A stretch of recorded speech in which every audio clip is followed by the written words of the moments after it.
মিনাসান konnichiwa mat সার্ভিসের পক্ষ থেকে আপনাদের সবাইকে স্বাগতম। আমি আপনাদের সাথে আছি মোহাম্মদ আলনুর জামান, জাপানি ভাষার ইনস্ট্রাক্টর।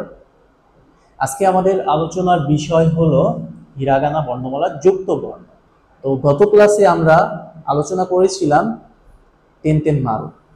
টেনটেন মারু কি গত ক্লাসের ভিডিও দেখলে সেটি বুঝতে পারবেন। আজকে আমাদের আলোচনার বিষয় যুক্ত বর্ণ।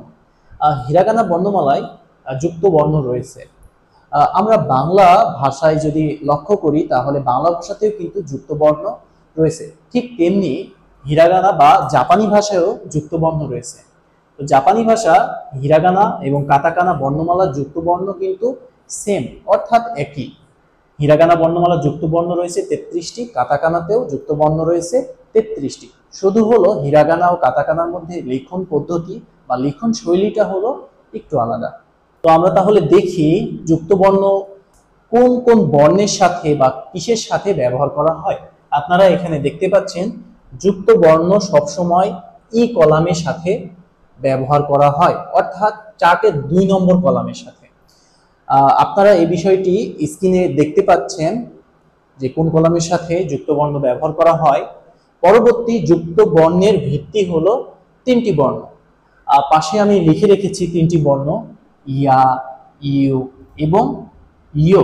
তাহলে আমরা যুক্ত বর্ণ কিভাবে গঠিত হয়, অর্থাৎ কিভাবে যুক্ত বর্ণ আমরা গঠিত করতে পারি সে বিষয়ে আমরা এখন আলোচনা করব। তো আমরা যদি খেয়াল রাখি বাংলা ভাষাতেও কিন্তু বাংলা একটি বর্ণের সাথে অন্য বর্ণ যুক্ত আছে, অর্থাৎ বাংলা ভাষাতেও যেমন যুক্ত বর্ণ আছে ঠিক তেমনই কিন্তু জাপানি ভাষাতেও যুক্ত বর্ণ রয়েছে। তো জাপানি ভাষার যুক্ত বর্ণ হলো 33টি। তো এখানে আমরা বলেছি যে জাপানি ভাষায় যুক্ত বর্ণ কিসের সাথে ব্যবহৃত হয়, সবসময় ই লাইনের সাথে। পাশাপাশি জাপানি ভাষার যুক্ত বর্ণগুলোর ভিত্তি হলো ইয়া, ইউ এবং ইয়ো।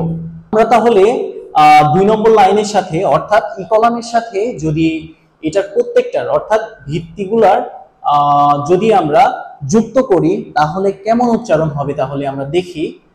কিয়া, কিয়াতে হয় কিয়া, কিয়াতে কি কেমন উচ্চারণ হবে, কিয়া। তাহলে কিয়ের সাথে আমরা 3টা বর্ণ অর্থাৎ ভিত্তি যে বর্ণগুলো রয়েছে এই 3টা বর্ণই আমরা যুক্ত করব। কিয়াতে কিয়া। তাহলে ইউ যুক্ত করলে কি হয়, কি ইউ, কিউতে কিউ, কি ইউ, অর্থাৎ কি এবং ইয়ো। কি ইয়োতে কি হয়, হর্ষই বর্ণটি এখানে অমিট হয়ে যাবে, কি ইয়োতে কিও। একটি বিষয় আমরা গত ক্লাসে আলোচনা করেছিলাম সেটি হলো টেনটেন এবং মারু। তো এখানে কি এর লাইনের সাথে বা কয়ের লাইনের সাথে আমরা টেনটেন যুক্ত করেছিলাম। যেহেতু এখানে যুক্ত বর্ণের সাথে সবসময় 2 নম্বর লাইন বা ই কলামের সাথে যুক্ত বর্ণগুলো যুক্ত হয়, তাহলে কি এর সাথে যদি আমরা টেনটেন যুক্ত করি তাহলে কি হয়ে যাবে, গি। যেহেতু কয়ের লাইনের সাথে কয়ের উচ্চারণ টেনটেন যুক্ত করলে গয়ের মতো হয়, তাহলে কি হয়ে যাবে, গি। তাহলে আমরা যুক্ত করার সময় 3টি বর্ণ সবসময় ভিত্তি হিসেবে রাখি, ইয়া, ইউ এবং ইয়ো।